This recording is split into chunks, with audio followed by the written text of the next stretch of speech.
Hello student, my channel Sunoj classes में आपका स्वागत है। तो मेरा आज का क्लास है प्रकाश का परावर्तन तथा अपवर्तन से। ठीक है, तो देखिए प्रकाश का परावर्तन तथा अपवर्तन, इसमें दो टॉपिक है। तो पहले आप आइए, पहला टॉपिक प्रकाश का परावर्तन क्या, जिसको हम इंग्लिश में कहते हैं what is reflection of light. ठीक है, इसका आंसर क्या है, किसी बिंदु प्रकाश स्रोत से, ठीक है, किसी भी बिंदु प्रकाश स्रोत से आने वाली प्रकाश की किरणें दर्पण से टकराकर किसी माध्यम में लौटना प्रकाश का परावर्तन कहलाता है। जैसे एग्जांपल आप समझिए, एक हम मिरर ले लेते हैं, समतल दर्पण।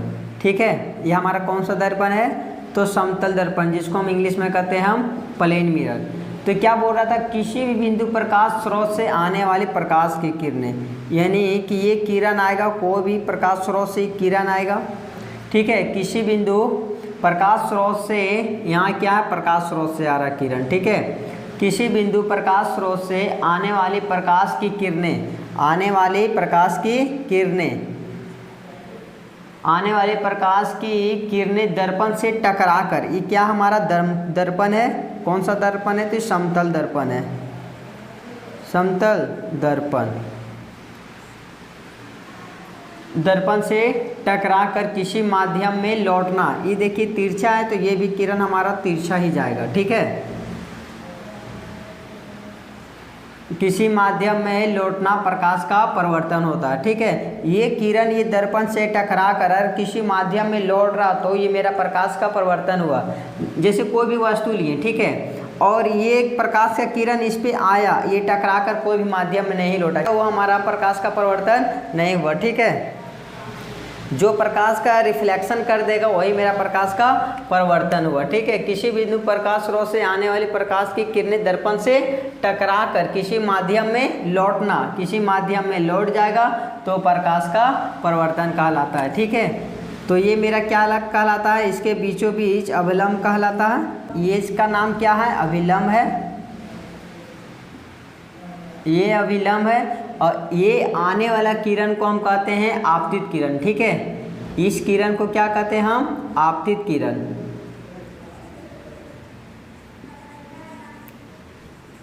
आपतित किरण।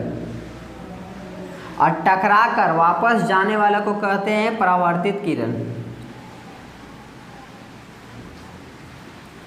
परावर्तित किरण। ठीक है, अब देखिए ज़्यादा इम्पोर्टेंट क्वेश्चन ये है, प्रकाश के परावर्तन के नियम। देखिए यहाँ पे सबसे ज़्यादा इम्पोर्टेंट क्वेश्चन बनाता है प्रकाश के परावर्तन के नियम को लिखे। ठीक है, तो बहुत इम्पोर्टेंट, ये अक्सर एग्जाम में देता ही है। देखिए प्रकाश के परावर्तन के नियम क्या है, आपतन कोण तथा परावर्तन कोण हमेशा क्या होता है, बराबर होता है। ये देखिए आपतन कोण कहलाता है। आपतन कोण किसे कहते हैं, अगर एग्जाम में दे दिया जाए कि आपतन कोण किसे कहते हैं, तो लिखिएगा आपतित किरण और अभिलंब के बीच की दूरी को आपतन कोण कहते हैं। आपतन कोण को आई से डिनोट करते हैं। ठीक है, आपतन कोण तथा परावर्तन कोण, परावर्तन कोण किसे कहते हैं, तो परावर्तित किरण और अभिलंब के बीच की दूरी को परावर्तन कोण कहते हैं। परावर्तन कोण को हम स्मॉल आर से सूचित करते हैं।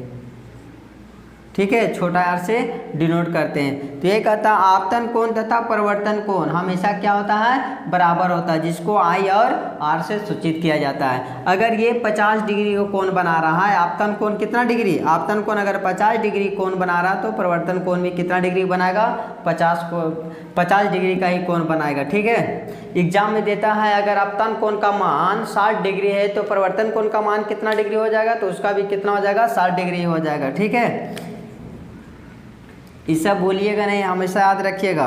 इसीलिए आपतन कोण तथा परावर्तन कोण हमेशा क्या होता है, बराबर होता है। इसको ब्रैकेट में कर लिख दीजिएगा, आई इक्वल टू आर। फिर देखिए दूसरा पॉइंट क्या है, आपतित किरण। आपतित किरण किसको कहते हैं, ये आने वाला किरण को आपतित किरण, कोमा परावर्तित किरण, ये परावर्तित किरण, जाने वाला किरण को परावर्तित किरण।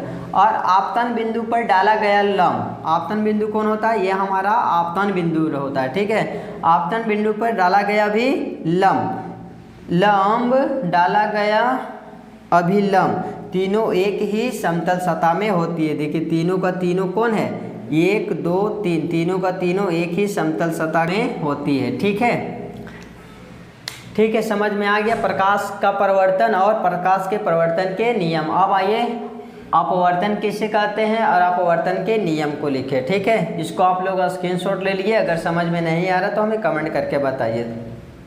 तो विद्यार्थी अब देखिए प्रकाश का अपवर्तन क्या है, जिसको कहते हैं what is refraction of light. ठीक है, तो किसी बिंदु प्रकाश स्रोत से आने वाली प्रकाश की किरणें एक माध्यम से दूसरे माध्यम में जाना प्रकाश का अपवर्तन कहलाता है। ठीक है, जैसे एग्जाम्पल समझिए आप।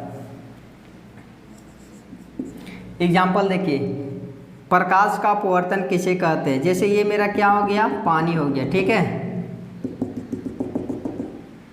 हम पानी में अपवर्तन कर सकते हैं, कांच में अपवर्तन कर सकते हैं। ठीक है,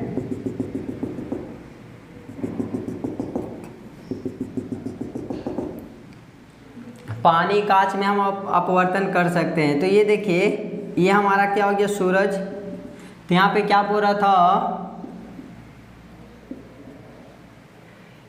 किसी बिंदु प्रकाश स्रोत से, यहाँ पे क्या है, किसी बिंदु प्रकाश स्रोत से आने वाली किरणें, ये हमारा क्या होगा, किरण आया।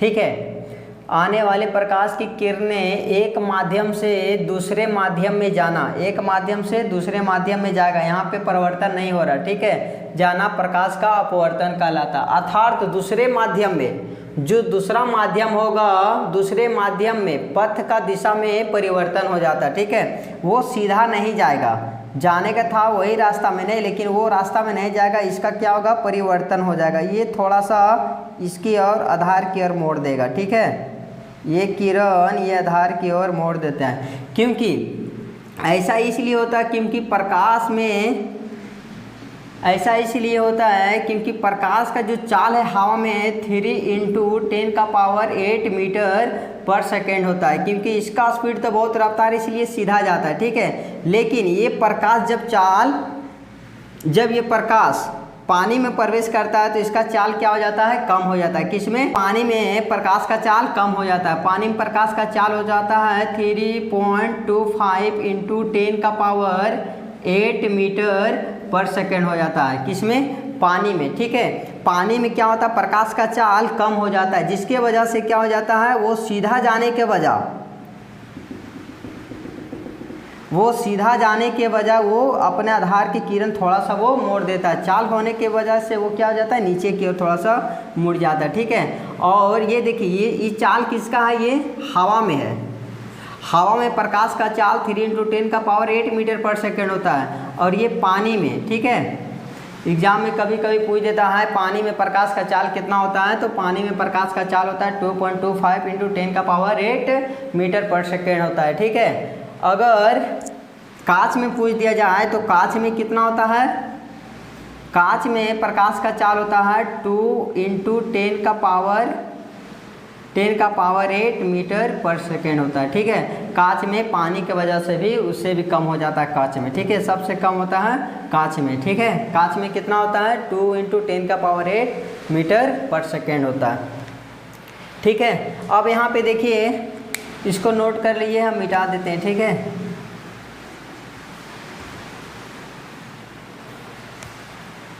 अब ये क्या हमारा बनाता है, अपतान बिंदु बनाता है। ठीक है, तो यहाँ से हम क्या डालेंगे, अभिलंब डालेंगे। ठीक है, ये मेरा क्या हुआ, अभिलंब हुआ। और ये मेरा कौन सा किरण हुआ, आपतित किरण।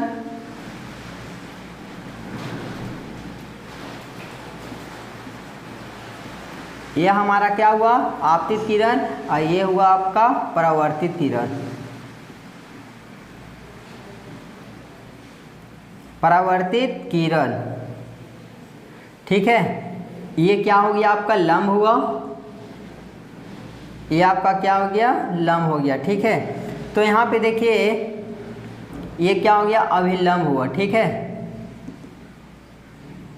अभिलंब, इसको M और N से डिनोट करते हैं। ठीक है, ये आपका अभिलंब हो गया। ठीक है, तो एक बार फिर से देखिए, किसी बिंदु प्रकाश स्रोत से आने वाली प्रकाश की किरणें, आने वाली आपतित किरण कहते हैं ना, आने वाली किरण को, आने वाली प्रकाश की किरणें एक माध्यम से दूसरे माध्यम में जाना, एक माध्यम से दूसरे माध्यम में प्रवेश करता हो। ठीक है, प्रकाश का अपवर्तन कहलाता है, अर्थात दूसरे माध्यम में पथ की दिशा में परिवर्तन हो गया। ठीक है, इसको जाना था सीधा, इसको थोड़ा सा किरण को मोड़ दिया। ठीक है, ऐसा क्यों होता है आपको बताते हैं, क्योंकि प्रकाश का चाल पानी में क्या होता है, कम होता है। ठीक है, इसके वजह से वो थोड़ा सा आधार की किरण की ओर मोड़ देता है। ठीक है, अब देखिए इसका प्रकाश अपवर्तन के नियम में देखिए, बहुत ही इंपॉर्टेंट है ये क्वेश्चन, एग्जाम में अक्सर ही आता ही है। ठीक है, तो देखिए प्रकाश अपवर्तन के नियम को लिखे, तो आपतित किरण, ये क्या है, आपतित किरण और परावर्तित किरण, ये कौन सा किरण है, परावर्तित किरण है। आपतान बिंदु पर डाला गया अभिलंब, तीनों एक ही तल में होती है, तीनों एक ही तल में होता है। ठीक है, दूसरा पॉइंट में क्या है, आपतान कोण की जाया, आपतन कोण कहाँ बनाएगा इसका, आपतन कोण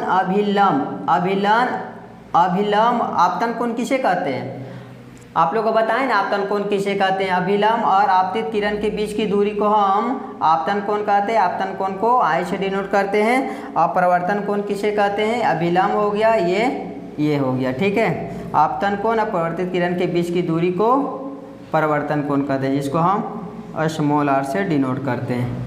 ठीक है, तो यहाँ पे देखिए आपतन कोण की जया, इस कोण को क्या कहते हैं, हम जया कहते हैं। ठीक है, आपतन कोण की जया और परावर्तन कोण की जया का अनुपात स्थिरांक होती है। ठीक है, यानी ये 40 डिग्री है, तो यहाँ पे 40 डिग्री का कोण नहीं बनाएगा। ठीक है, इसलिए बोल रहा ये कोण, आपतन कोण की जाया और परावर्तन कोण की जाया का अनुपात स्थिरांक होती है। ठीक है, ये जब भी आएगा तो अनुपात में आएगा। ठीक है, समझ में आ गया। ठीक है, तो आप लोग इसको स्क्रीनशॉट ले लिए।